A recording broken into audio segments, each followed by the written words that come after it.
চলতি অর্থবছরের শেষ নাগাদ মূল্যস্ফীতি নির্ধারিত লক্ষ্যমাত্রা ৭.৫% মধ্যে নেমে আসবে বলে আশা করেছেন অর্থ প্রতিমন্ত্রী ওয়াসিকা আয়েশা খান।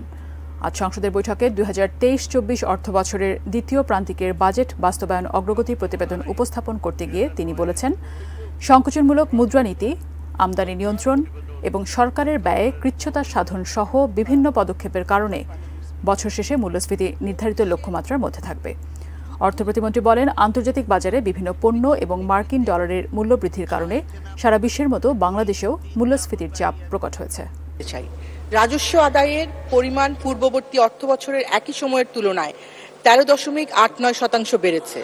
দ্বিতীয় প্রান্তিক শেষে মোট সরকারি ব্যয় হয়েছে ১,৯৪,৮৯৮ কোটি টাকা, যা বিগত অর্থবছরে একই সময়ের তুলনায় 5.62% বেশি।